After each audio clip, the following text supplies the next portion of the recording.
O que estás a fazer aqui? Foste desconvidada ontem. As palavras cortaram a recessão do casamento como vidro partido, todas as cabeças voltando-se para testemunhar a minha humilhação pública. Sorri docemente para a noiva do meu filho, a mulher para quem gastei 43 mil euros para fazer feliz. Estou de saída, mas primeiro quero apresentar uma convidada especial, uma velha amiga tua. Quando a Joana viu quem estava atrás de mim, o seu rosto ficou branco como o vestido caríssimo que usava, antes de desmaiar no chão de mármore italiano. Se estás a ver isto, subscreve e diz-me de onde estás a ver. Provavelmente estás a perguntar-te como uma avó de 67 anos acabou por orquestrar o mais espetacular fiasco de casamento da história de Lisboa. Bem, deixa-me contar-te. Tudo começou há 6 meses, quando o meu filho Antônio trouxe para casa a mentirosa mais bela que já conheci. Mas estou a adiantar-me. O meu nome é Margarida Torres, embora todos me chamem Guida. Até a semana passada, pensava que estava a planear o casamento do século para o meu único e amado filho. Esvaziei a apólice de seguro de vida do meu falecido marido, liquidei obrigações e até pedi um empréstimo contra a minha casa. Tudo para dar ao Antônio e à Joana o casamento de conto de fadas que ela dizia sonhar desde criança.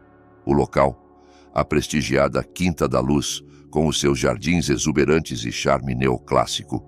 O vestido, um modelo de 12 mil euros da Pronovias que precisou de 3 ajustes. As flores, 2.000 rosas brancas trazidas de avião da Colômbia. Paguei por cada pétala porque a família da Joana, como ela explicou com lágrimas nos olhos, a tinha renegado por casar com alguém abaixo do seu estatuto social. O meu coração sangrou por esta pobre rapariga que supostamente tinha abdicado de tudo por amor. Até lhe ofereci o colar de pérolas da minha avó, uma herança de família passada por 4 gerações. "Oh, Dona Margarida", sussurrou ela, com os olhos brilhando do que pensei serem lágrimas de gratidão. "A senhora é como a mãe que nunca tive. Que atuação!" O Antônio estava completamente apaixonado, e eu entendia por quê. A Joana era deslumbrante, com aquele encanto natural que algumas mulheres têm, cabelo loiro dourado e olhos de corça que faziam homens adultos esquecerem os seus próprios nomes. Trabalhava como enfermeira pediátrica, fazia voluntariado em abrigos de animais e falava sobre querer ter filhos com uma sinceridade tão genuína que eu me via a sonhar com netos. Mas algo me incomodava. Um sussurro de dúvida que não conseguia silenciar. Talvez fosse o facto de as histórias dela nunca serem consistentes, ou como ela dizia, ter crescido em tantos lugares diferentes que não conseguia manter as memórias de infância coerentes. Ou talvez fosse o facto de pagar tudo em dinheiro, alegando ser antiquada em relação a cartões de crédito. Ainda assim, o Antônio estava mais feliz do que o vira desde a morte do pai, há 3 anos, e isso bastava-me até a noite em que descobri a verdade que mudou tudo. A revelação veio por acaso, como as verdades mais devastadoras muitas vezes vêm. Estava a deixar lembranças de casamento no apartamento do Antônio quando ouvi a Joana ao telefone no quarto, a voz baixa e urgente. Algo no tom dela fez-me parar no corredor em vez de anunciar a minha chegada, como uma pessoa normal faria. "Marcos, já te disse para não me ligares neste número", sibilou ela. "Não, o casamento está no horário previsto." "Sim, terei acesso às contas dele depois de casarmos." "Como assim? Queres uma parte maior? Acordamos em 30%. O meu sangue gelou. Encostei-me à parede, grata pelos velhos soalhos de madeira do Antônio que me permitiam ouvir cada palavra condenatória. "Olha, a velha já nos deu mais de 40 mil euros e provavelmente vai dar-nos mais dinheiro para a entrada de uma casa depois do casamento. Este alvo vale pelo menos 200 mil, talvez mais. Não, ele não suspeita de nada. Está completamente fisgado. Alvo.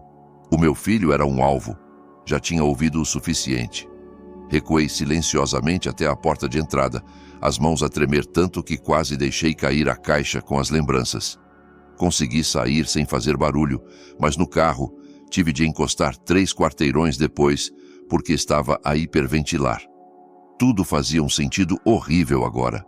Os pagamentos em dinheiro, as histórias inconsistentes, a forma como ela isolava o Antônio dos amigos, com comentários subtis sobre como eles não entendiam a relação deles, até o convenceu a adicionar o nome dela à conta bancária para conveniência e sugeriu que ele aumentasse a apólice de seguro de vida, já que estavam a construir um futuro juntos. Fiquei no carro durante 1 hora, chorando lágrimas de raiva e sentindo-me a maior idiota do mundo. Então, algo mudou dentro de mim, algo duro e determinado que não sentia desde que lutei pela vida do meu marido durante a sua batalha contra o cancro. Se a Joana Almeida pensava que podia destruir o meu filho e roubar o nosso dinheiro, tinha escolhido a família errada para enganar. Mas eu precisava de provas, evidências reais e inegáveis que abrissem os olhos do Antônio e expusessem a Joana pelo que ela realmente era. Fui diretamente para casa e fiz algo que nunca pensei fazer na minha vida. Pesquisei no Google por Investigadores Privados Lisboa. Na manhã seguinte, encontrei-me com a Patrícia Almeida num pequeno café no Chiado. A Patrícia era uma antiga detetive da polícia que se tornara investigadora privada após a reforma, especializada em casos de fraude. Era provavelmente 10 anos mais jovem que eu, mas tinha uma atitude direta que imediatamente me tranquilizou. Dona Margarida, disse ela, depois de eu explicar a situação, o que está a descrever parece um clássico golpe romântico com um toque de casamento. Estas pessoas são profissionais, estudam os alvos, aprendem o que eles querem ouvir e tornam-se exatamente essa pessoa. Deslizei um cheque sobre a mesa. Quanto tempo vai demorar? A Patrícia sorriu, sombriamente.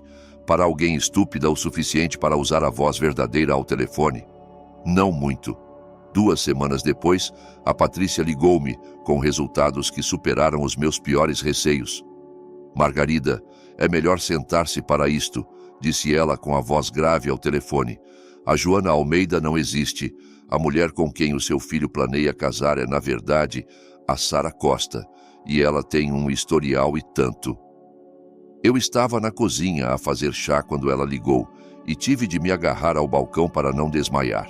Conte-me tudo. Sara Costa, 29 anos, originalmente de Faro. Foi detida 3 vezes nos últimos 5 anos por fraude, embora só tenha sido condenada 1 vez. Trabalha com parceiros, normalmente homens, que a ajudam a investigar alvos e, por vezes, fingem ser familiares para dar credibilidade às histórias dela. A chaleira gritava, mas eu não conseguia mexer-me para desligá-la. O homem ao telefone, o Marcos Ribeiro, o cúmplice mais frequente dela. Foram romanticamente envolvidos até há cerca de 2 anos, quando ela aparentemente o enganou em 15 mil euros e desapareceu. Ele tem tentado encontrá-la desde então. Finalmente consegui desligar o fogão, as mãos movendo-se em piloto automático enquanto a minha mente girava. Como descobriu tudo isto? O milagre do software de reconhecimento facial e algum trabalho de detetive à moda antiga. A Sara tem usado a identidade da Joana Almeida há 8 meses. Completa com um número de contribuinte falso e historial de emprego. O trabalho de enfermeira pediátrica. Faz voluntariado ocasionalmente numa clínica gratuita, o suficiente para tornar a história credível, se alguém verificar. Afundei-me numa cadeira da cozinha. Patrícia, preciso que encontre este Marcos Ribeiro. Houve uma pausa. Margarida, o que está a pensar? Estou a pensar que um homem que anda a caçar a Sara há 2 anos pode estar muito interessado em assistir ao casamento dela. A voz da Patrícia carregava uma nota de admiração. Quer trazê-lo à cerimônia. Quero dar a Joana exatamente o que ela merece. A minha voz era mais firme do que eu me sentia. Pode encontrá-lo. Já o encontrei. Está a viver em Coimbra agora, a trabalhar na construção. Posso ter as informações de contato dele em menos de 1 hora. Após desligar, sentei-me na minha cozinha silenciosa durante muito tempo. Parte de mim queria ir diretamente ao Antônio e contar tudo o que a Patrícia descobrira, mas eu conhecia o meu filho. Ele era teimoso como o pai, e a Sara tinha trabalhado nele durante meses. Provavelmente, convenceu-o de que qualquer crítica era apenas ciúme ou uma tentativa de controlar a vida dele. Não, Eu precisava de algo mais dramático, algo que a expusesse tão completamente que não houvesse espaço para negação ou manipulação. O casamento era em 10 dias e eu ia garantir que fosse inesquecível. Naquela tarde, liguei ao Marcos Ribeiro. Marcos Ribeiro a falar. A voz dele era cautelosa, profissional. Apanhei-o durante a pausa de almoço num estaleiro em Coimbra. Senhor Ribeiro, o meu nome é Margarida Torres. Creio que conhece a noiva do meu filho, embora a conhecesse como Sara Costa, não Joana Almeida. O silêncio prolongou-se tanto que pensei que a chamada tinha caído. Depois, onde está ela? Está prestes a casar com o meu filho em Lisboa daqui a 9 dias. Já nos roubou mais de 40 mil euros e está apenas a começar. Mantive a voz firme e profissional. Acho que podemos ajudar-nos mutuamente. Outra pausa. Minha senhora, não sei que tipo de jogo está a jogar, mas ela disse ao parceiro, Marcos, que o alvo valia pelo menos 200 mil euros. Planeia aceder às contas bancárias do meu filho após o casamento e provavelmente desaparecer dentro de 6 meses. Deixei que isso assentasse. Soa familiar? A inspiração dele foi brusca. Ouviu-a a falar comigo? Esse sou eu. Tivemos um acordo de negócios até ela me enganar. Então entende a minha posição. Dona Margarida, o que está exatamente a propor? Pensei nisto durante horas, ajustando o plano na minha mente como uma peça de puzzle até encaixar perfeitamente. Ela vai ter um casamento religioso com 300 convidados, muito público, muito prestigiado. E se o passado dela entrasse por aquelas portas da igreja no meio do seu momento de triunfo? Quer que eu estrague o casamento? Havia algo como admiração na voz dele. Quero que a exponha. Na frente de todos a quem ela mentiu. Na frente do meu filho, que merece saber a verdade antes que ela destrua a vida dele. O Marcos ficou em silêncio por alguns minutos. Quando falou novamente, a voz era diferente, mais dura. Ela levou-me 15 mil euros e desapareceu à meio da noite. Deixou-me com a conta de um quarto de hotel e um carro alugado. Ando à procura dela há 2 anos. Então, esta é a sua oportunidade. O que ganha com isto? Além de salvar o seu filho, quero dizer. Sorri, embora ele não pudesse ver. Justiça, senhor Ribeiro. Justiça pura e simples. Falamos por mais 20 minutos acertando os detalhes. O Marcos viria de carro na manhã do casamento e esperaria pelo meu sinal. Eu já tinha sido desconvidada. A Sara convenceu o Antônio de que a mãe estava a tentar sabotar a felicidade deles, mas eu tinha formas de entrar na Quinta da Luz que não envolviam a porta principal. Após desligarmos, percebi que me sentia mais leve do que em semanas. A fúria impotente tinha desaparecido, substituída por algo muito mais satisfatório: propósito. Os dias seguintes passaram num borrão de preparativos. Cancelei o meu cabeleireiro e o ajuste do vestido. Se ia ser desconvidada do casamento do meu filho, certamente não ia estar no meu melhor para a ocasião. Em vez disso, foquei-me noutros detalhes, como garantir que o casamento tivesse algumas complicações muito caras.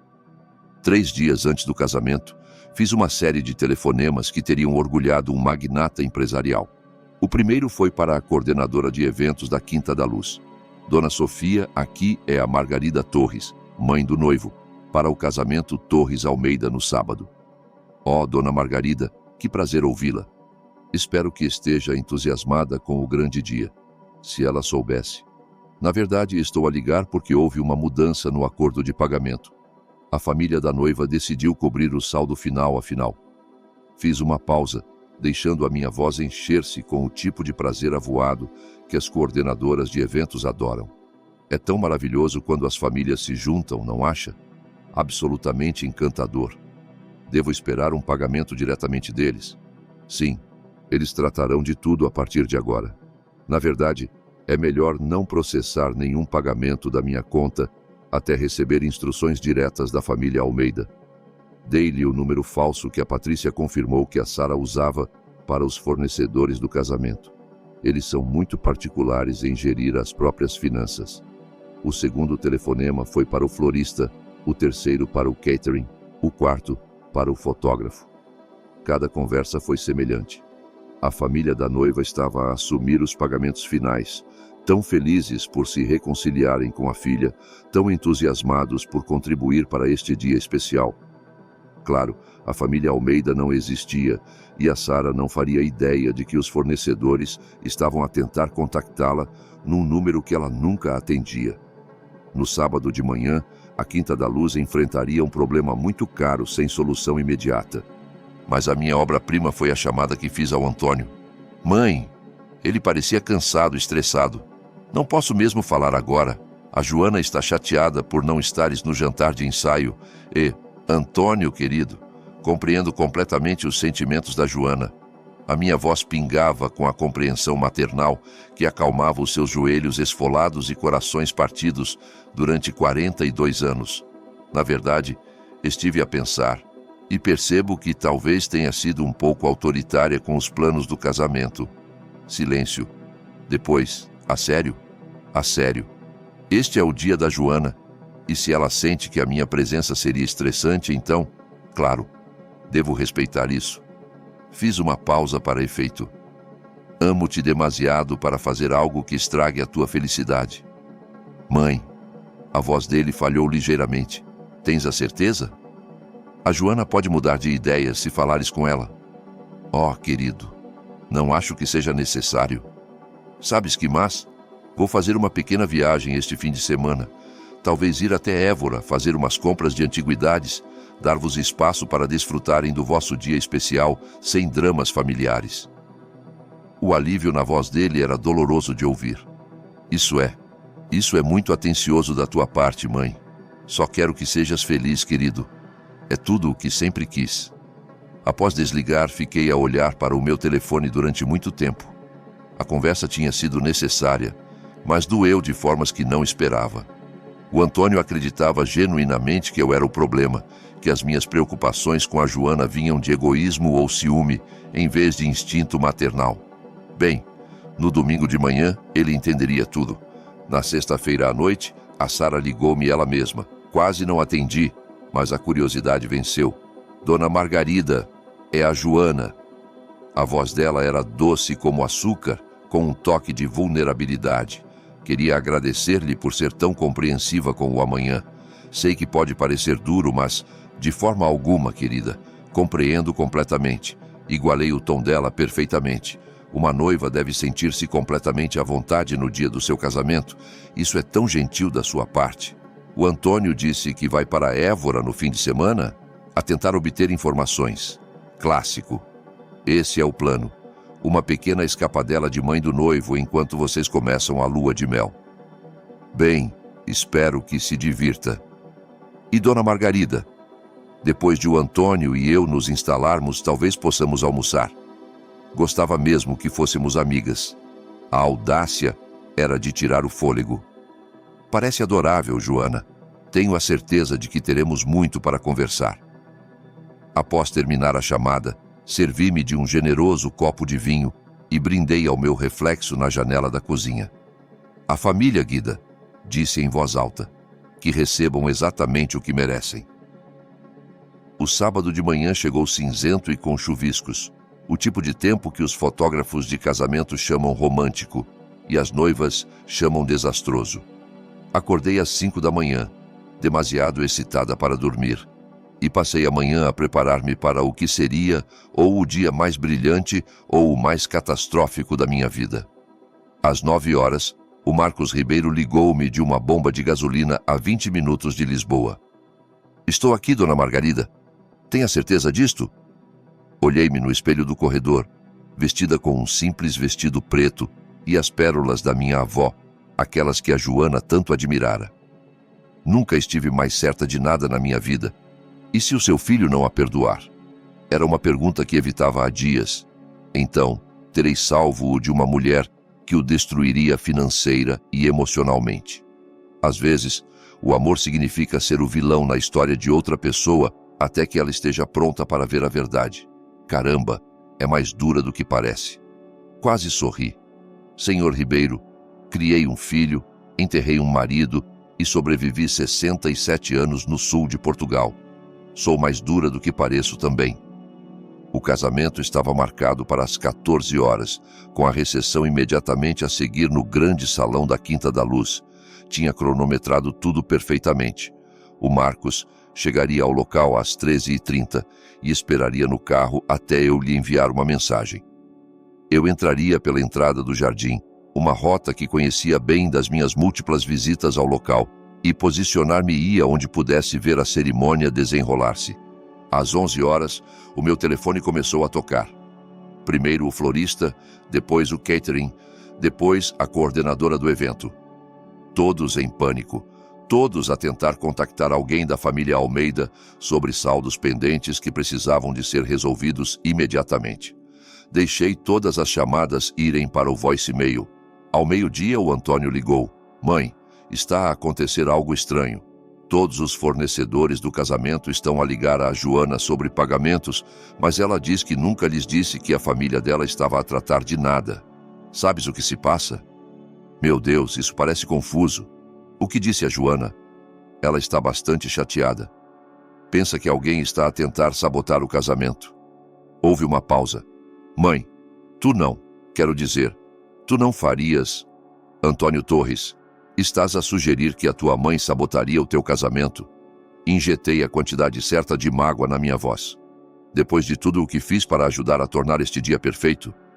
Não, desculpa-me. Só... A Joana está muito estressada, e quando as pessoas estão estressadas, às vezes procuram alguém para culpar. Terminei suavemente. Não te preocupes, querido. Tenho a certeza de que é apenas uma confusão com os fornecedores. Estas coisas acontecem. O importante é que hoje casas com a mulher que amas. Se ele soubesse quão verdadeira essa afirmação estava prestes a tornar-se. Após desligar, verifiquei o relógio. 1 hora. Hora de me posicionar para o espetáculo de uma vida. Peguei na minha bolsa, respirei fundo e dirigi-me ao carro. A viagem até a Quinta da Luz demorou 15 minutos pelo bairro histórico de Lisboa. Musgo espanhol pendia dos carvalhos antigos como véus de noiva, e apesar de tudo, senti uma pontada de tristeza por este belo local estar para sempre associado à decepção em vez de celebração. Mas a Sara Costa fizera as suas escolhas, e agora estava prestes a enfrentar as consequências. Estacionei a 2 quarteirões e caminhei até a entrada traseira da quinta, perto da cozinha do catering, que tinha reparado durante as minhas visitas ao local. A equipa estava demasiado ocupada a lidar com crises de pagamento para prestar atenção a mais uma mulher de vestido preto com flores. Às 14h15, estava posicionada atrás de uma coluna de mármore na capela, vendo o rosto do meu filho brilhar de felicidade enquanto esperava pela noiva para descer o corredor. Em 15 minutos, essa felicidade seria destruída e eu seria a responsável. Mas às vezes, recordei-me, enquanto a marcha nupcial começava a tocar, o amor exige que sejas forte o suficiente para partir o coração de alguém para salvar a sua vida. As portas da capela abriram-se e a Sara Costa, desempenhando o papel de Joana Almeida pela última vez, começou a sua caminhada pelo corredor no seu vestido de 12.000 euros. E com as pérolas da minha avó. Tirei o telefone e enviei uma única mensagem. Para o Marcos Ribeiro. Agora. O Marcos Ribeiro entrou por aquelas portas da capela como um anjo vingador num fato amarrotado. Todas as cabeças se voltaram quando ele caminhou pelo corredor com a confiança de um homem que caçava sua presa há 2 anos. O buquê de rosas brancas da Sara atingiu o chão de mármore com um som de vidro a partir. Sara Costa, chamou o Marcos, a voz ecoando pelo silêncio atônito. Achaste mesmo que podias esconder-te para sempre? O caos que se seguiu foi tudo o que imaginei, e mais. O Antônio colocou-se protetoramente à frente da noiva, com confusão escrita no rosto. Senhor, acho que tem a pessoa errada. Esta é a Joana Almeida. O Marcos riu, um som desprovido de qualquer humor. Joana Almeida? É assim que ela se chama agora?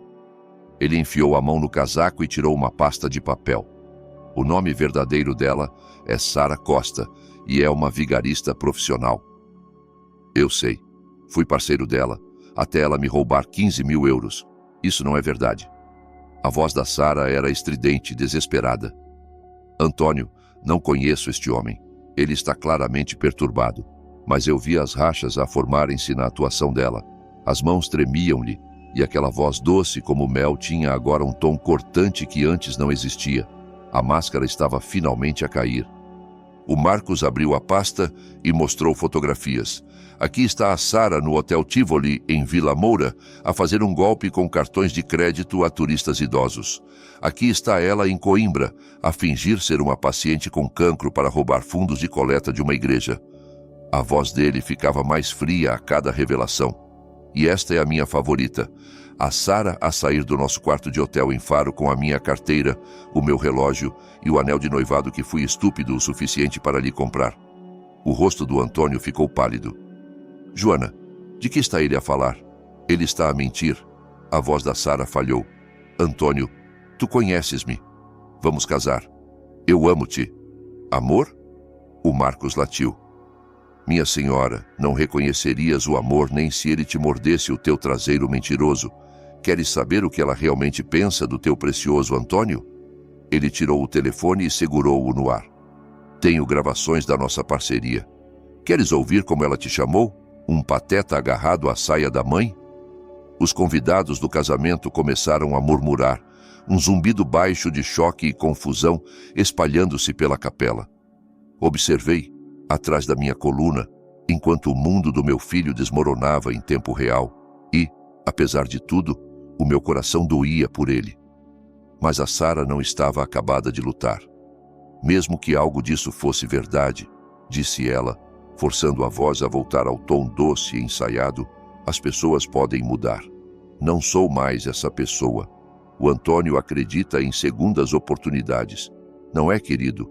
Era uma manipulação magistral, apelando à decência fundamental do Antônio e fazendo-o escolher entre acreditar na redenção humana ou aceitar que a mulher que amava era uma completa invenção. Infelizmente para a Sara, eu tinha dado ao Marcos mais uma peça de munição. Segundas oportunidades? O Marcos sorriu friamente. Fala-lhe do outro alvo, Sara, aquele em que estás a trabalhar agora. O Antônio virou-se para olhar a noiva e viu o momento exato em que a dúvida entrou nos olhos dele. De que está ele a falar, Joana?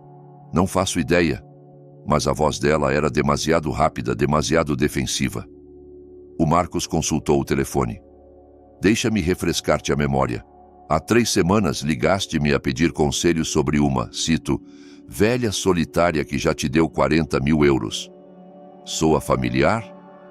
O silêncio que se seguiu à revelação do Marcos foi ensurdecedor.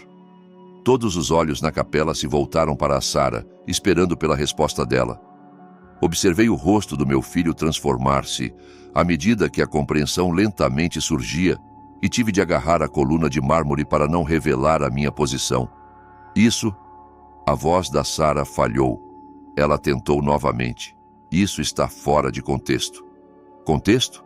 A voz do Antônio era apenas um sussurro. Chamaste a minha mãe uma velha solitária? Antônio, não quis dizer isso assim. Este homem está a tentar. A tentar o quê? Dizer a verdade? A voz do Antônio estava a ficar mais forte, a raiva substituindo a confusão. A minha mãe deu-nos tudo, esvaziou a conta de poupança dela para o nosso casamento. Pediu um empréstimo contra a casa para que tivesses a tua cerimônia de sonho. Os convidados do casamento já não murmuravam. Estavam a ouvir cada palavra atentamente. Reparei em várias pessoas a gravar com os telemóveis, incluindo o colega de universidade do Antônio, que parecia estar a fazer um live stream de todo o desastre.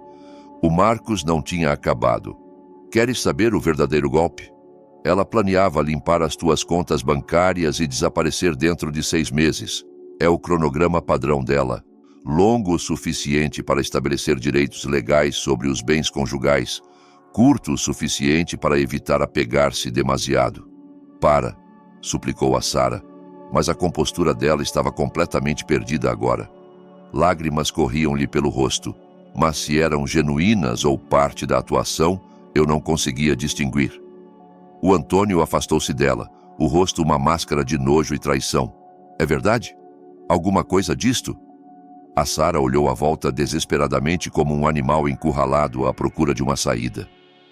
As portas da capela estavam bloqueadas por convidados curiosos que se tinham aproximado para ouvir melhor. O altar não oferecia refúgio. Finalmente, o olhar dela encontrou o meu através do espaço apinhado. Os nossos olhos cruzaram-se e vi o reconhecimento florescer no rosto dela. Ela sabia exatamente quem orquestrara este momento. Tu, sussurrou ela, apontando diretamente para mim. Foste tu. Todas as cabeças se voltaram para seguir o dedo dela e, de repente, encontrei-me no centro das atenções de uma forma que nunca pretendera. Adeus ao plano de me manter escondida até ao grande final. Os olhos do Antônio arregalaram-se quando me viu. Mãe, o que estás aqui a fazer? Disseste que ias para Évora. Saí de trás da coluna, endireitando as minhas pérolas com toda a dignidade que consegui reunir. Menti, querido. Algo que aprendi a ver os especialistas. Tu orquestraste isto? A voz do Antônio era uma mistura de horror e admiração. Eu expus, corrigi. Há uma diferença. A Sara encontrou a voz novamente e, com ela, o seu talento para manipulação. Ela está com ciúmes, Antônio. A tua mãe não suportava que me escolhesses a mim em vez dela. Contratou este homem para destruir o nosso casamento porque quer controlar a tua vida para sempre. Era um esforço inteligente de última hora, jogando com todos os estereótipos de sogra existentes. Por um momento vi a dúvida voltar aos olhos do Antônio. 29 anos de manipulação ensaiada da Sara contra 67 anos do meu amor e sacrifício. O que ele escolheria acreditar? Foi então que o Marcos jogou a sua carta final. A dona Margarida não me contratou, minha senhora. Eu ofereci-me. Ele ergueu o telefone novamente. Queres ouvir a gravação que fiz da nossa conversa há 3 semanas? Aquela em que ris sobre como é fácil manipular velhas solitárias e os seus filhos devotados? A qualidade da gravação não era perfeita, mas a voz da Sara soava cristalina. A velha está tão desesperada por netos que acredita em tudo. E o filho? Um completo pateta agarrado à saia da mãe. Tudo o que tenho de fazer é chorar sobre o meu passado trágico. E ele assina outro cheque. O rosto do Antônio ficou branco. Depois, vermelho. Depois, de um cinzento doentio que me fez querer correr para o lado dele. Mas este momento não era mais sobre protegê-lo. Era sobre ele finalmente ver a verdade. Queres ouvir a melhor parte? Continuou a voz da Sara no telefone. Ela deu-me o colar de pérolas da avó dela. Disse que era uma herança de família. Provavelmente vou penhorá-lo depois da lua de mel. Instintivamente, os olhos do Antônio foram para a garganta da Sara, onde as pérolas da minha avó brilhavam contra a pele pálida dela. As pérolas que tinham sido usadas por 4 gerações de mulheres Torres, passadas de mãe para nora como símbolo de aceitação e amor. As mãos da Sara voaram para o pescoço, cobrindo o colar como se pudesse esconder a evidência. Antônio, posso explicar. Explicar o quê? A voz dele era agora mortalmente calma. Explicar como estiveste a rir da minha mãe pelas costas enquanto gastavas o dinheiro dela? Explicar como me chamaste um pateta agarrado à mãe enquanto fingias amar-me?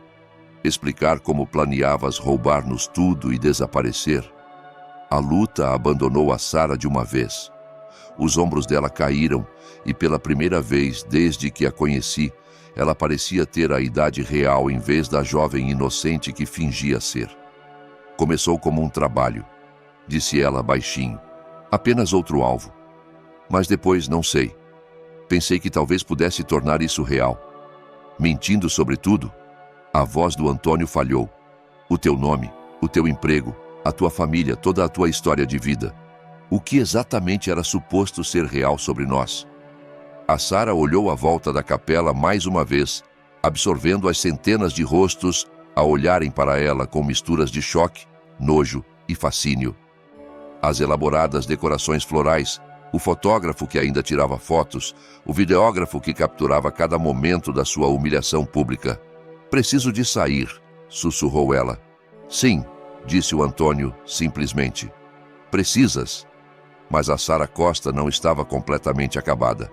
Ao reunir o vestido para descer o corredor, Virou-se para mim com um olhar de puro ódio. Achas que ganhaste, não é? Parabéns, dona Margarida. Conseguiste o teu precioso filho de volta. Mas sabes que mais?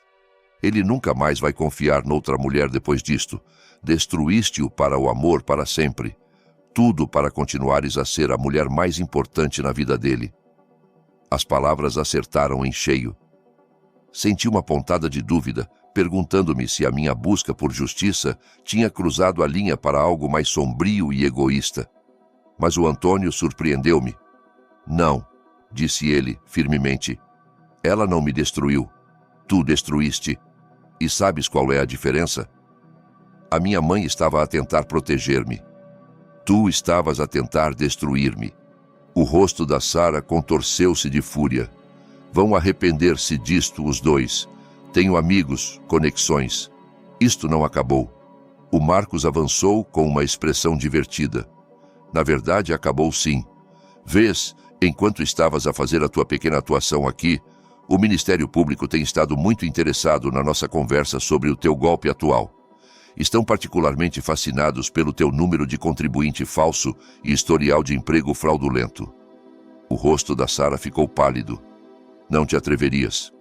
Já me atrevi, querida. Devem estar aqui a qualquer momento para te escoltar. Ele verificou o relógio.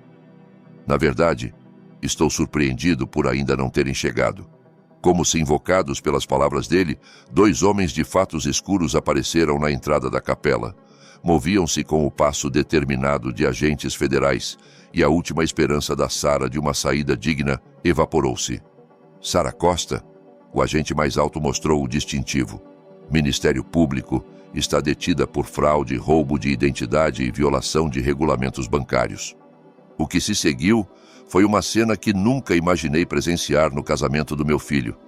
Agentes federais a lerem os direitos Miranda numa capela decorada com rosas brancas e gipsofila. Convidados do casamento a pegarem nos telemóveis para gravar a história a acontecer. Uma noiva num vestido de 12 mil euros a ser levada algemada. A Sara não saiu em silêncio.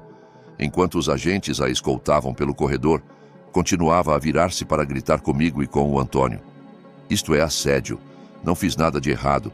Vão ouvir dos meus advogados. Mas as protestas dela caíam em ouvidos moucos. Metade da capela estava a gravar a detenção dela, e a outra metade já enviava mensagens aos amigos e familiares que tinham perdido o espetáculo. À noite, o vídeo estaria por toda a internet com hashtags como Urmira Casamento Estragado e Umia Noiva Vigarista. Após os agentes saírem com a Sara, um silêncio estranho instalou-se na capela. 300 convidados sentaram-se nos bancos, incertos se deviam sair ou ficar, parabenizar ou lamentar. O padre ficou no altar, parecendo nunca ter enfrentado esta situação na escola de seminário. O Antônio permaneceu no altar, ainda de smoking, olhando para as portas por onde a sua noiva acabara de ser detida. Queria ir até ele, mas algo me reteve. Este era o momento dele para processar, para sofrer, para descobrir o que vinha a seguir. Finalmente, ele virou-se para enfrentar a congregação. Bem, disse ele, a voz ecoando pela capela silenciosa. Isto é constrangedor. Algumas risadas nervosas ondularam pela multidão. Quero agradecer a todos por terem vindo hoje. Sei que não era assim que esperavam passar a vossa tarde de sábado. Ele fez uma pausa, passando a mão pelo cabelo. O casamento está obviamente cancelado, mas a recepção já está paga. Então, se alguém quiser ficar para o jantar e o bar aberto, é bem-vindo. Deus sabe que eu preciso de um copo. Desta vez, o riso foi mais genuíno. As pessoas começaram a levantar-se, a espreguiçar-se, a falar em pequenos grupos à medida que o choque passava e a realidade da situação se instalava. O Antônio finalmente olhou na minha direção. Os nossos olhos encontraram-se através do caos e vi uma mistura de gratidão, embaraço e algo que talvez fosse admiração. Ele caminhou pelo corredor até mim e a multidão abriu-se como o mar vermelho. Quando me alcançou, parou e ficou ali por um momento, estudando o meu rosto. Mãe, disse ele finalmente, precisamos de falar. Assenti. Sim, precisamos. Mas primeiro, Ele estendeu a mão e cuidadosamente desenganchou o colar de pérolas da minha avó do pescoço dele. Isto pertence-te. Peguei nas pérolas com mãos trêmulas, sentindo o peso familiar delas. Na verdade, pertencem à mulher com quem o meu filho eventualmente casar, quando encontrar alguém digno delas. Os olhos do Antônio encheram-se de lágrimas. Desculpa-me, mãe, por não acreditar em ti, por escolher ela em vez de ti, por ser um idiota tão grande. Não foste idiota, querido. Estavas apaixonado. Ou pelo menos, estavas apaixonado pela pessoa que pensavas que ela era. Estendi a mão e endireitei a gravata dele, um gesto que fazia desde que ele era pequeno o suficiente para usar gravatas de clipe. O amor torna-nos todos vulneráveis. O importante é que estás seguro. Há quanto tempo sabias? Comecei a suspeitar há cerca de 1 mês. Tive provas há 2 semanas. Encontrei os olhos dele.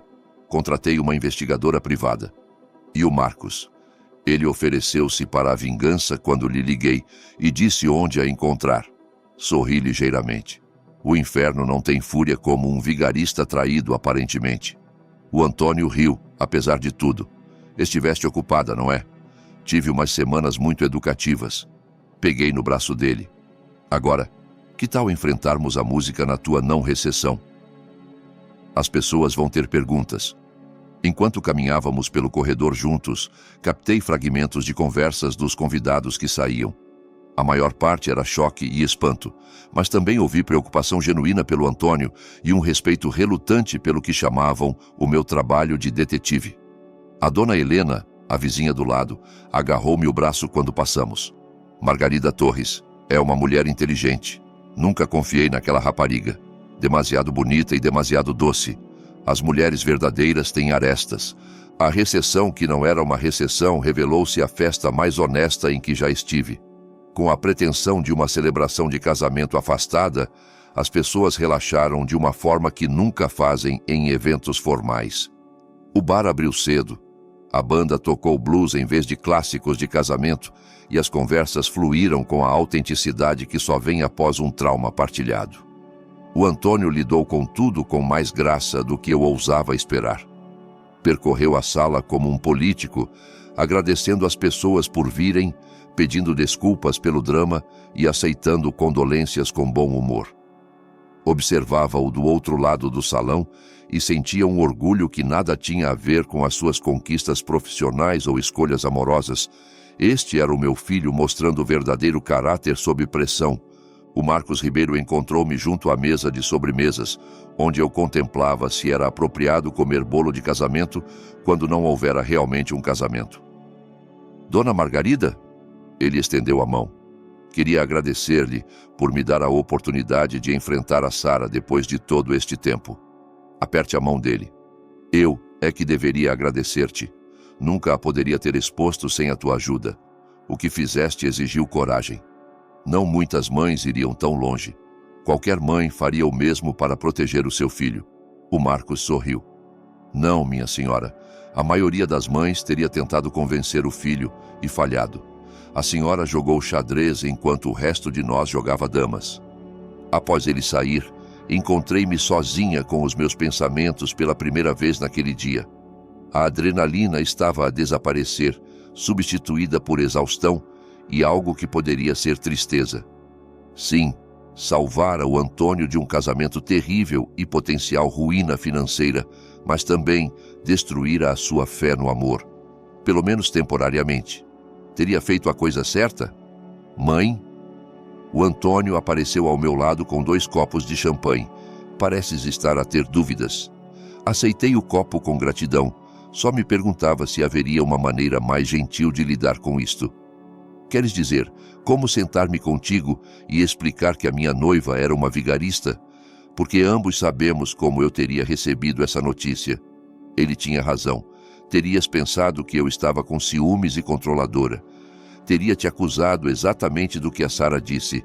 Tentar manter-me dependente de ti para sempre. O Antônio bebeu um gole de champanhe. Sabes o que mudou a minha opinião?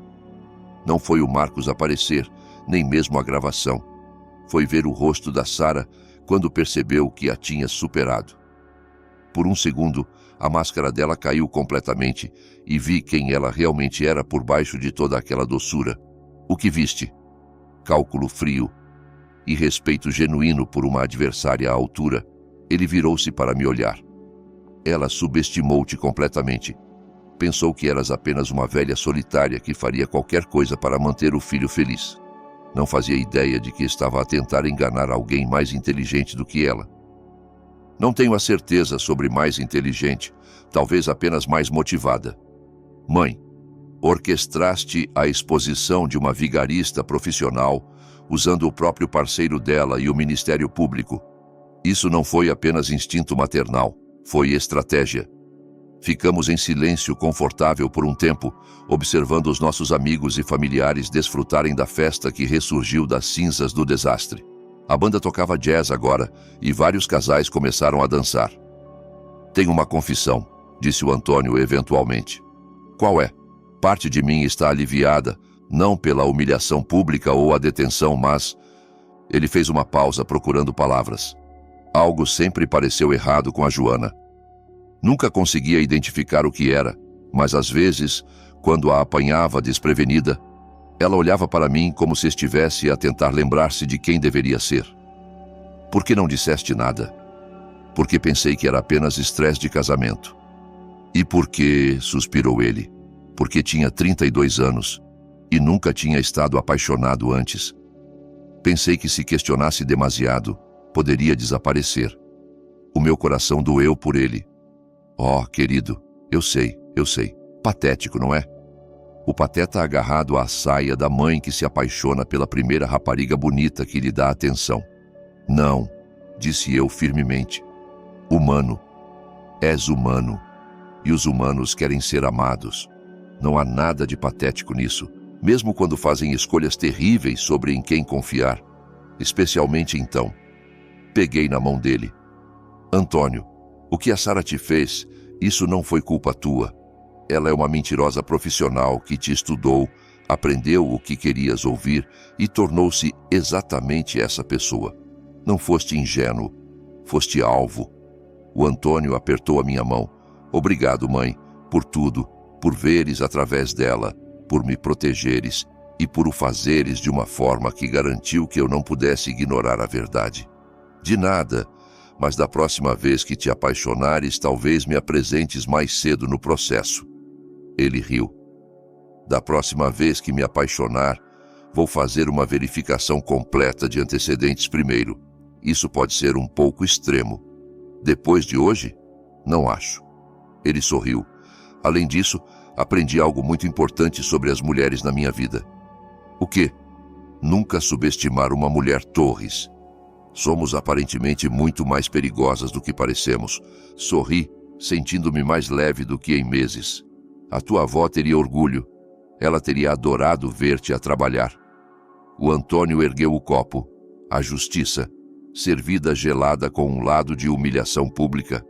Ergui o meu copo para encontrar o dele.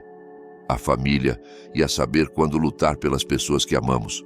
Enquanto brindávamos, percebi que, apesar de tudo, as mentiras, a traição, o espetáculo público, eu estava exatamente onde pertencia. Ao lado do meu filho, que estava seguro e livre, e finalmente a ver claramente outra vez. Às vezes, os melhores casamentos são os que nunca acontecem. Obrigada por ouvires. Não te esqueças de subscrever e sente-te à vontade para partilhar a tua história nos comentários. A tua voz importa.